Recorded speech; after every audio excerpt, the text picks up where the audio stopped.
My name is Becky Farrant, and I'm a home and DIY blogger. So I have a blog, it's called inferentlycreative.net.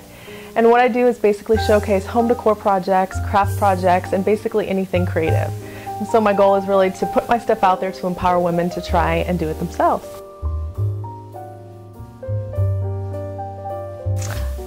I got started blogging about 5 years ago when I actually moved to Indiana. We had moved here and our furniture had kind of gotten jacked in the move, and so I set out to refinish all of my furniture. And I just decided to chronicle the journey. So about a year later I was like, who are these people and why are they following me? And I just started to build a community. And I've always been a creative person, so my blog has just kind of been more of just a way to showcase that, and then, you know, now it's turned into a full-time job. I love doing furniture refinishing, whether it's taking it down to bare wood and stripping it and restoring it to its regular beauty, or just painting furniture. I like working with wood a lot. I also love like decoupaging and doing like some font work, like using different, what's really trendy right now is doing things that have letters or words on it. Like I made this sign for my bedroom that has like all the addresses we've ever lived and kind of in a random pattern. So those are probably my favorite. I actually found this on the side of the road. This is an old chiropractor sign I found in downtown Greenwood. And so what I did was I turned it this side. It's not exactly symmetrical, but I still love it. And these are all the addresses that my husband and I have ever lived together as a married couple. So yes, we've moved a lot, but I just love it. It's for our bedroom. It's a statement piece, and it's kind of has some sentimental value. Let's see, what else do we have? This is actually an old door I actually found in downtown Greenwood as well. And I mean, it was just such a lucky find to find an 8-paneled solid wood door on the side of the road. And so what I did was I just added this molding to the top, and you would never guess it's an old door unless you took all my pillows off, and you can still see the little handle thing. So I just love sentimental pieces like that. To think that this was in somebody's home before it was in mine, I just kind of get a kick out of that. One of my favorite pieces is in my bathroom. This was actually an old crib. Like you can picture it with the legs on it. And what I turned it into was my jewelry organizer. So this is one of my favorite repurposes. It's something that's, obviously you can see how much jewelry I have. I needed room for, but it also serves as some art for the wall.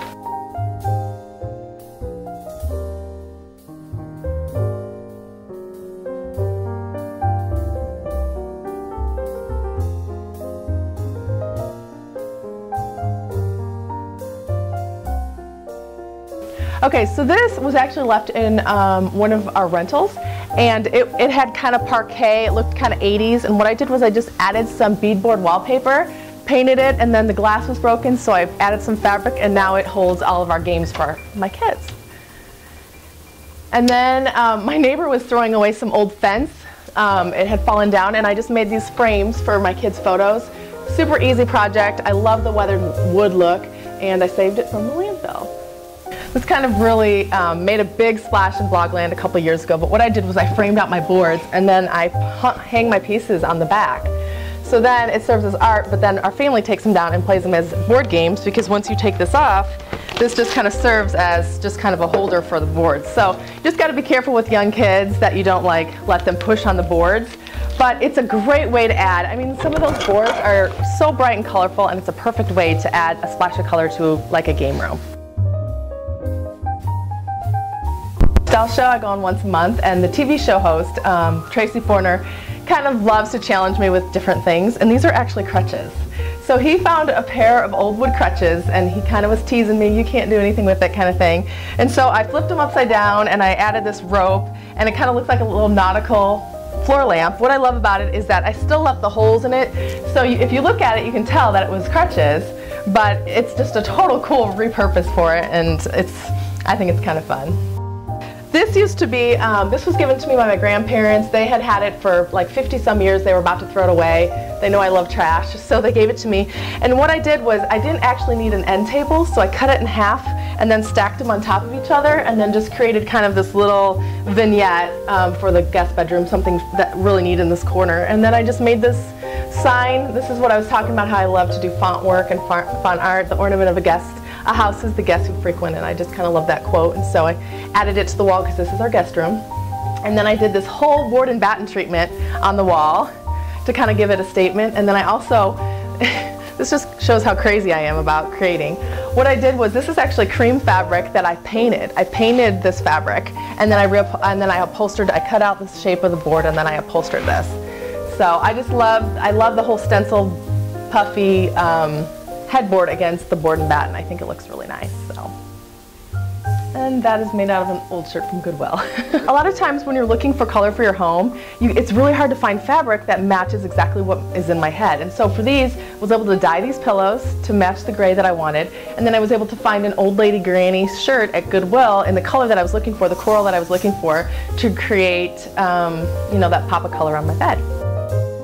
I was inspired by a Pottery Barn piece, and this is an actual hutch, so I flipped it upside. If you look at the other way, it was actually a hutch where you would hang, where you would put plates, but I flipped it upside down and I added some dowel rods, and now it's like a Pottery Barn inspired bookshelf for my daughter.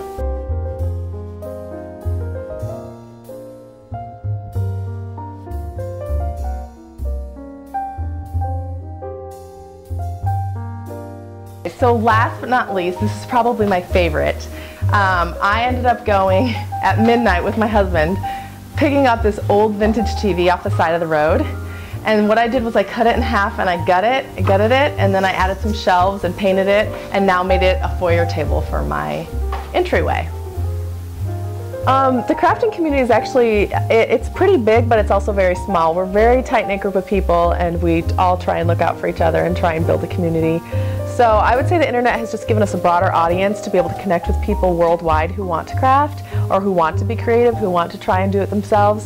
Because really before the internet, we were left with just looking through magazines, but I think what blogging has done is really brought crafting and the social media together and really been able to form a community. Craft Wars was super fun. I had a great experience. Although I didn't make it past the first round, I had a lot of fun. It was totally me. I'm very competitive. I love the whole repurposing aspect of crafting. So I really did have a wonderful experience. It was the most insanely stressful hour of my life, but I would do it again in a heartbeat, even with the same outcome.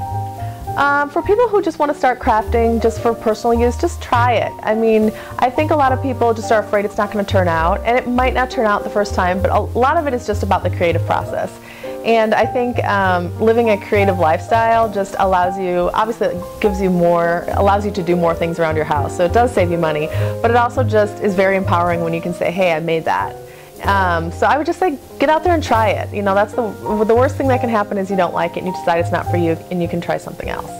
Can I just say you can find me? Yeah. Okay. Yeah, that's fine. Well, if you're interested in DIY projects, craft projects, things to do with your kids, home decor items, I would love